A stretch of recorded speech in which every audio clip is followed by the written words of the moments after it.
Welcome to mission with concept. हम देख रहे हैं बिहार एक परिचय वस्तुनिष्ठ इम्तियाज अहमद का इतिहास सेक्शन, और इसी क्रम में आज देखेंगे मगध साम्राज्य का उत्थान। शुरू करते हैं। प्राचीन भारत में साम्राज्यवाद की शुरुआत और विकास का श्रेय दिया जाता है। ऑप्शन है मगध को, कन्नौज को, वज्जी को, विदेह को। इसका आंसर होगा मगध को।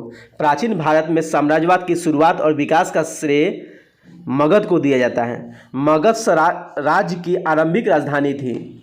ऑप्शन है गिरिव्रज, राजगीर या राजगिरी, पाटलिपुत्र, वैशाली, गया। इसका आंसर होगा राजगिरी, जिसे गिरिव्रज या राजगिरी भी कहा जाता है। राजगिरी पहाड़ियों से घिरी थी। महाभारत और पुराण के अनुसार मगध का सर्वप्रथम राजवंश था। सर्वप्रथम राजवंश कौन था? ऑप्शन है बृहद्रथ, शिशुनाग वंश, नंद वंश, हर्यक वंश। इसका आंसर होगा बृहद्रथ वंश होगा। महाभारत और पुराणों के अनुसार मगध का सर्वप्रथम राजवंश बृहद्रथ वंश था। बृहद्रथ राजवंश जरासंध के पिता बृहद्रथ से आरंभ होता है।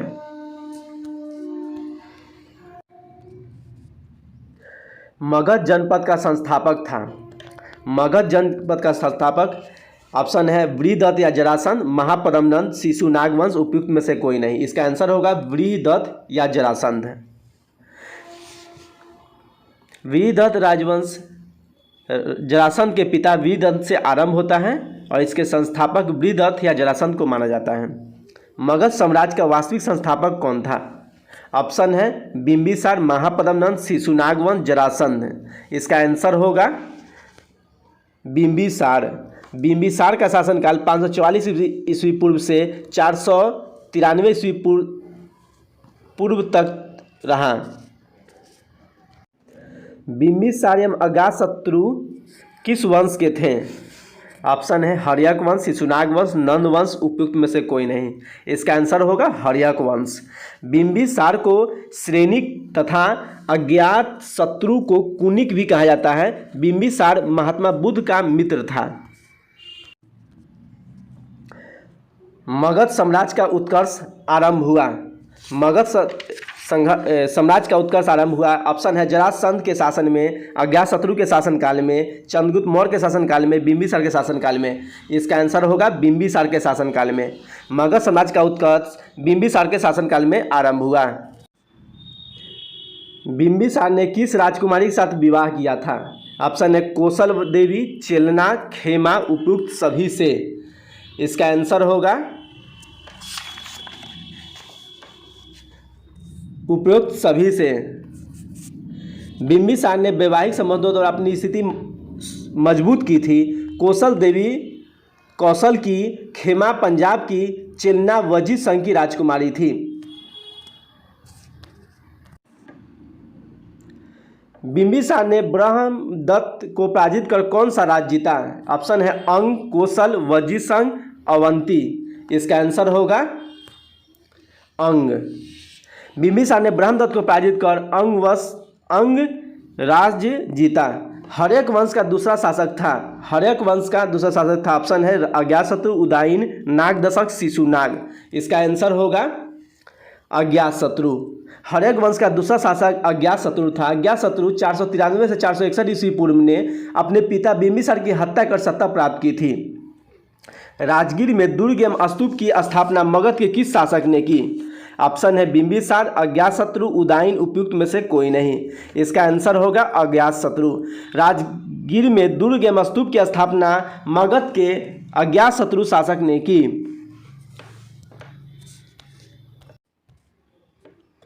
वजीद संघ के लिच्छवियों को पराजित करने वाला मगध का शासक कौन था? ऑप्शन है बिंबिसार, अज्ञातशत्रु, नागदशक, उपयुक्त में से कोई नहीं। इसका आंसर होगा अज्ञातशत्रु। वजीद संघ के लिच्छवियों को पराजित करने वाला मगध का शासक अज्ञातशत्रु था। अज्ञातशत्रु के साथ प्रेम संबंध के लिए चर्चित नर्तकी आम्रपाली कहाँ की थी? ऑप्शन है कौशल की, चंपा की, वैशाली की, पाटलिपुत्र की। इसका आंसर होगा वैशाली की। अज्ञातशत्रु के साथ प्रेम संबंध के लिए चर्चित नर्तकी आम्रपाली वैशाली की थी। अज्ञातशत्रु ने किस राज्य के साथ युद्ध में प्रथम बार रथ मूसल या महाशिलाकंटक नामक हथियार का प्रयोग किया? ऑप्शन है अंग, कौशल, लिच्छवी, उपयुक्त में से कोई नहीं। इसका आंसर होगा Lichchhavi. Like and subscribe please. Ajatashatru ने लिच्छवी राज के साथ युद्ध में प्रथम बार रथ मूसल तथा महाशिलाकंटक नामक हथियार का प्रयोग किया। प्रथम मगध साम्राज्य का उत्कर्ष किस शताब्दी में हुआ था? ऑप्शन है ईसा पूर्व चौथी शताब्दी में, ईसा पूर्व छठी शताब्दी में, ईसा पूर्व दूसरी शताब्दी में, ईसा पूर्व पहली शताब्दी में। इसका आंसर होगा ईसा पूर्व छठी शताब्दी में। प्रथम मगध साम्राज्य का उत्कर्ष ईसा पूर्व छठी शताब्दी में हुआ था। पाटलिपुत्र नगर की स्थापना किस शासक ने की थी? ऑप्शन है बिंबिसार, उदयन, राज, अज्ञातशत्रु, नागदशक। इसका आंसर होगा उदयन। पाटलिपुत्र नगर की स्थापना उदयन ने की थी। अज्ञातशत्रु के बाद उदयन मगध की गद्दी पर बैठा था, उसे उभय भद्र भी कहा जाता था। किस राजा ने पाटलिपुत्र को सर्वप्रथम मगध की राजधानी बनाया? ऑप्शन है उदयन, बिंबिसार, घनानंद, अज्ञातशत्रु। इसका आंसर होगा उदयन। उदयन ने पाटलिपुत्र को सर्वप्रथम मगध की राजधानी बनाया। हर्यक वंश का अंतिम शासक कौन था? ऑप्शन है उदयन, नागदशक, अनिरुद्ध, मुंडक। इसका आंसर होगा नागदशक। हर्यक वंश का अंतिम शासक नागदशक था। हर्यक वंश के उपरांत मगध पर किस वंश की सत्ता स्थापित हुई? ऑप्शन है शिशुनाग वंश, नंद वंश, मौर्य वंश, उपयुक्त में से कोई नहीं। इसका आंसर होगा शिशुनाग वंश। हर्यक वंश के उपरांत मगध पर शिशुनाग वंश की सत्ता स्थापित हुई। शिशुनाग वंश का संस्थापक शिशुनाग था। सर्वप्रथम मगध के किस शासक ने गिरिव्रज राजगिरी के अतिरिक्त वैशाली को भी अपनी राजधानी बनाया? इसका ऑप्शन है कालाशोक, नागदशक, महापद्मनंद, शिशुनाग। इसका आंसर होगा शिशुनाग। सर्वप्रथम मगध के शिशुनाग ने गिरिव्रज के अतिरिक्त वैशाली को भी अपनी राजधानी बनाया। किस शासक ने पाटलिपुत्र को पुनः राजधानी बनाया? तब से मगध साम्राज्य की राजधानी पाटलिपुत्र ही रही। इसका ऑप्शन है नागदशक, घनानंद, कालाशोक, महापद्मनंद। इसका आंसर होगा कालाशोक। कालाशोक ने पाटलिपुत्र को पुनः राजधानी बनाया, तब से मगध साम्राज्य की हमेशा राजधानी पाटलिपुत्र ही रही। कालाशोक को काकवर्ण भी कहा जाता है। द्वितीय बौद्ध संगीत के आयोजन किसके शासनकाल में हुआ था? ऑप्शन है अज्ञातशत्रु, नागदशक, चंद्रगुप्त मौर्य, कालाशोक। इसका आंसर होगा कालाशोक। द्वितीय बौद्ध संगीत का आयोजन कालाशोक के शासनकाल में हुआ था। द्वितीय बौद्ध संगीत का आयोजन कहाँ हुआ था? ऑप्शन है वैशाली, पाटलिपुत्र, राजगिरी, कुंडलवन। इसका आंसर होगा वैशाली। द्वितीय बौद्ध संगीत का आयोजन वैशाली में हुआ था। द्वितीय बौद्ध संगीति या समिति का आयोजन 383 ईस्वी पूर्व में हुआ था। द्वितीय बौद्ध संगीति का अध्यक्षता किसने की थी? ऑप्शन है साबक मीर, महाकश्यप, मोगलीपुत्तिस, वसुमित्र। इसका आंसर होगा साबक मीर। द्वितीय बौद्ध संगीति की अध्यक्षता साबक मीर ने की थी। नंद वंश का संस्थापक कौन था? इसका ऑप्शन है महापद्मनंद, घनानंद, मुंडक, उपयुक्त में से कोई नहीं। इसका आंसर होगा महापद्मनंद। झा एवं श्री माली की पुस्तक प्राचीन भारत में नंद वंश के संस्थापक महानंदिनी को बताया गया है। महानंदिन को बताया गया है। मगध के किस शासक को कली का अंश, परशुराम अवतार, क्षत्रियों का नाशक, सर्व क्षत्रांतक, एक छत्र, एक राट कहा गया है? ऑप्शन है घनानंद, महापद्मनंद, अज्ञातशत्रु, उदयन।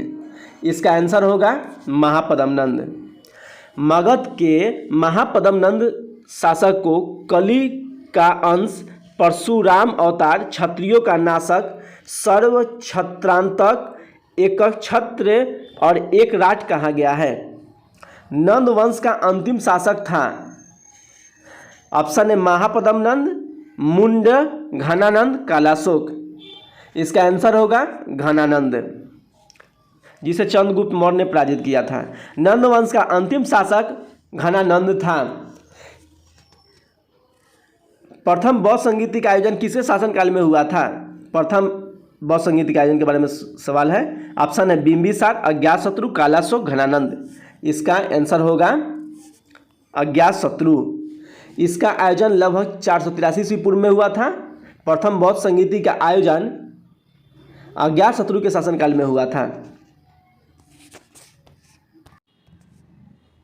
प्रथम बौद्ध संगीति का आयोजन कहाँ हुआ था? ऑप्शन है राजगिरी, जिसे गिरिव्रज भी कहा जाता है, पाटलिपुत्र, वैशाली, कुंडलवन। इसका आंसर होगा राजगिरी, जिसे गिरिव्रज कहा जाता है। प्रथम बौद्ध संगीति की अध्यक्षता किसने की थी? इसका ऑप्शन है महाकश्यप, साबक मीर, मुगलीपुत्र तीस, वसुमित्र। इसका आंसर होगा महाकश्यप। प्रथम बौद्ध संगीत की अध्यक्षता महाकश्यप ने की थी। मगध साम्राज्य में कलिंग का विलय सर्वप्रथम किया था? ऑप्शन है अशोक ने, चंद्रगुप्त मौर्य ने, बिंबिसार ने, महापद्म नंद ने। इसका आंसर होगा महापद्म नंद ने। मगध साम्राज्य में कलिंग का विलय महापद्म नंद ने किया था।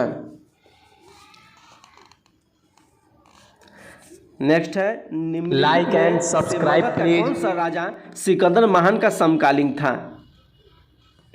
ऑप्शन है महापद्म नंद, घनानंद, सुकल्प, चंद्रगुप्त मौर्य। इसका आंसर होगा घनानंद। सिकंदर के आक्रमण के समय मगध का शासक घनानंद था। निम्न में किस राजा ने पाटलिपुत्र को बसाया था? ऑप्शन है शिशुनाग, बिंबिसार, अज्ञातशत्रु, उदयन। इसका आंसर होगा उदयन। उदयन ने पाटलिपुत्र को बसाया था। मगध के शासक अज्ञातशत्रु ने किसके आक्रमणों के प्रतिरोध में गंगा एवं सोन के संगम पर अवस्थित पाटलिग्राम को सुरक्षित तथा किलों को सुयोजित किया, जो आगे चलकर पाटलिपुत्र नगर बसा? ऑप्शन है यूनानियों, डमिट्रियस के, वैशाली के वजियों के, अंग शासकों के। इसका आंसर होगा वैशाली के वजियों के। मगध के शासक अज्ञातशत्रु ने वैशाली के वजियों के आक्रमण के प्रतिरोध में गंगा एवं सोन के संगम पर अवस्थित पाटलिपुत्र को सुरक्षित तथा किलों को सुयोजित किया, जो आगे चलकर पाटलिपुत्र नगर बसा। आगे देखेंगे मौर्य साम्राज्य। अंत तक देखने के लिए धन्यवाद। अच्छा लगे तो लाइक करें, सब्सक्राइब करें एवं शेयर कर दूसरे तक पहुंचाएं। Thank you.